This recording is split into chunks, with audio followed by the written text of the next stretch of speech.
But an angel can never take the name of God with identity, right?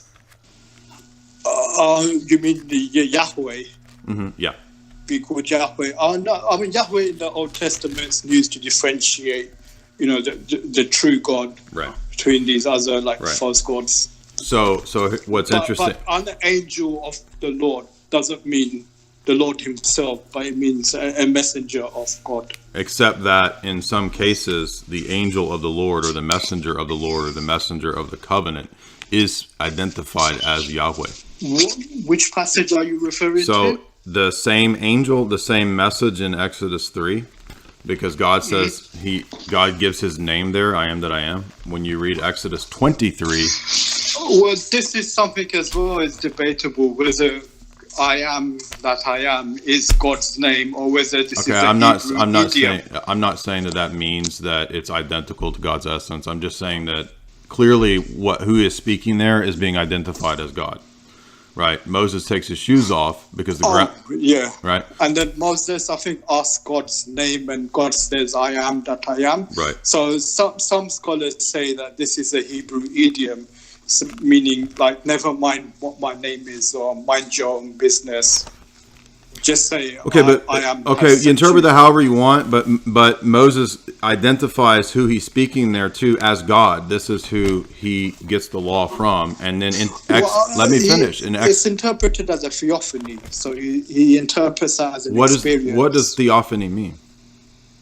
So it can be an experience of God. Exactly, right. So it's a manifestation of God. Not necessarily a manifestation, because many passages in the Old Testament and even in the New Testament, like in Acts, speak of the transcendency of God. So, for example, in 1 Kings chapter 8, verse, I think it's 27, where it says that the heavens and the earth cannot contain God, much less his temple built by men. And there's many other passages as well. Yeah, and God says to Moses, I will show you my goodness, but not my face. Yeah, so I'm wondering whether Jews interpret that as an allegorical rather than literally. I can tell you there's two interpretations in the traditions of Jews. One say that it's the essence of God manifesting, and the other tradition says that it's created angels that are manifesting. Hence why you get oftentimes a notion of invoking angels and angel magic in some of the Kabbalistic traditions, for example. But the whole point of why I'm saying this is that the same manifestation of Exodus 3, if you look at Exodus 23, God says, I will send my angel before you to keep you in the way and to bring you into the land that I prepared for you.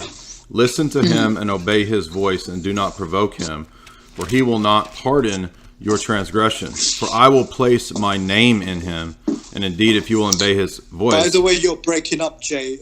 Having trouble hearing you. But I did catch the part about when God says, I will send my angel. And I will put I will put my name in him. And every time in the Old Testament, it says that God's name cannot be applied to creatures because that would be idolatry. This angel is clearly being recognized as having a divine status. Now, that's not the only instance. There are multiple instances. There are countless instances of these theophanies that are appearing and are being given divine worship in the Old Testament. The angel of the Lord appears to Jacob and wrestles, and Jacob says, I wrestled with God. Yeah, so that's interpreted in Hosea chapter 12 as Jacob wrestling with an angel, and not the word angel. The word angel can be a messenger, right? Yeah. But so that's begging the question. So the word angel itself does not tell you, because we say Jesus is the messenger of the covenant. We think Jesus is the angel of the Lord. He's the messenger of the covenant that the minor prophets later describe. Muslims also believe Jesus is a messenger sent by God. This angel is consistently given divine name and divine worship. Where do you get the reference from about God's name cannot be given to a created being? Is that in the Bible? Yeah, David says it many times in the Psalms, right?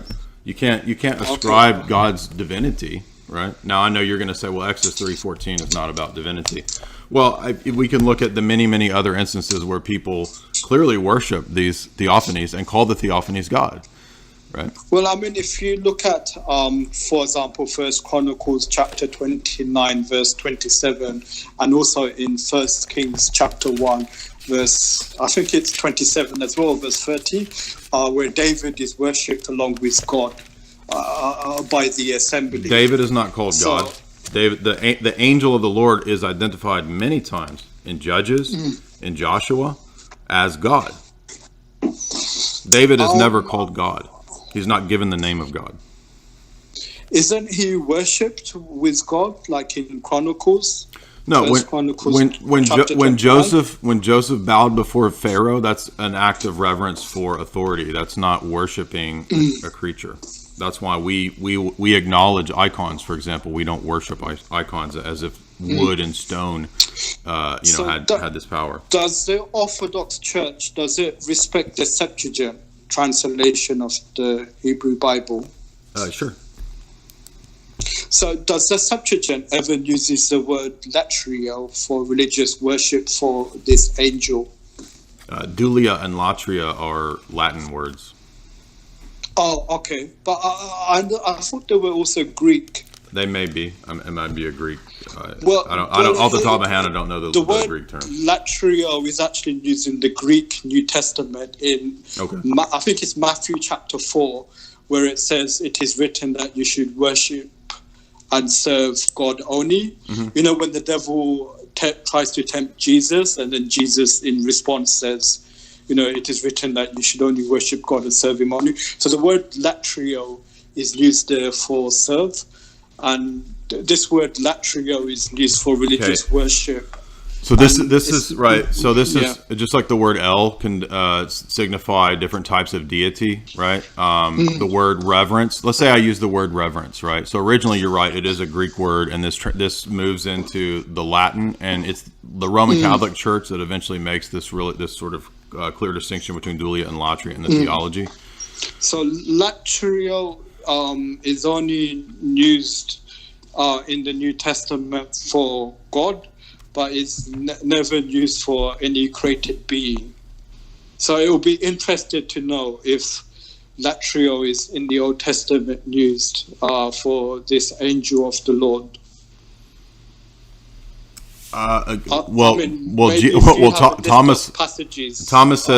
Thomas says, "My Lord and my God," and he worships Jesus right after the resurrection. Right, he puts his finger in the side. Well, and says, in John "My Lord and my chapter God." 20, verse 28, it doesn't say that Thomas worshipped Jesus or he bowed down, but he does say to the God of me and the Lord of me.